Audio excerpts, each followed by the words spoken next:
Hey guys, I'm going to do a short video showing you 5 different methods to calculate 34 times 12. At the end of this video, I'm going to ask you which method you gravitated towards, so make a mental note of which one resonated with you the most. So let's get started with method 1, partial product algorithm.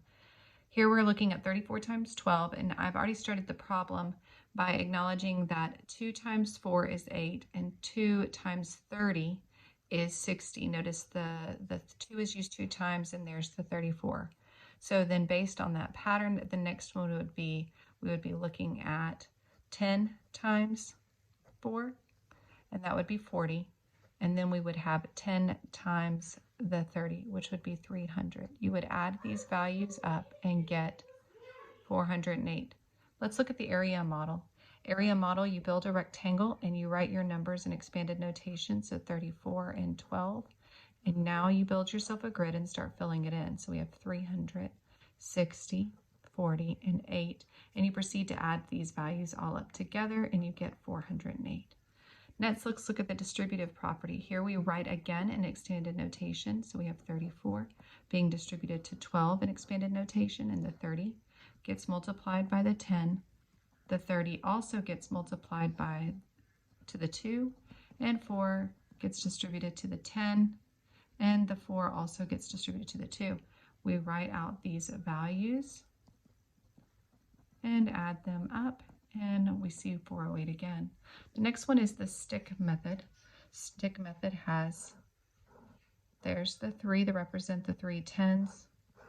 There's the 4 to represent the 4 ones, so that's 34.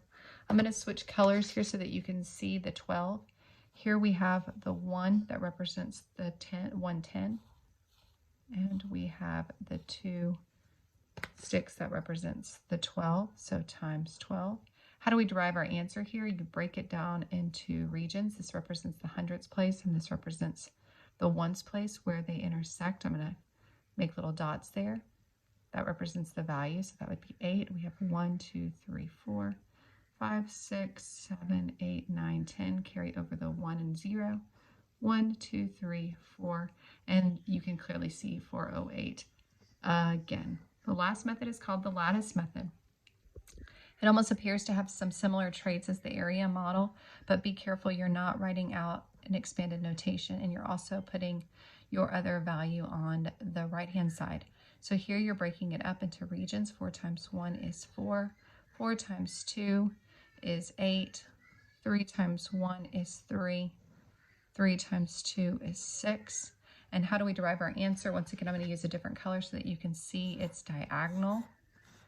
And you're adding up those values. So you have 8, 4, and 6 makes 10.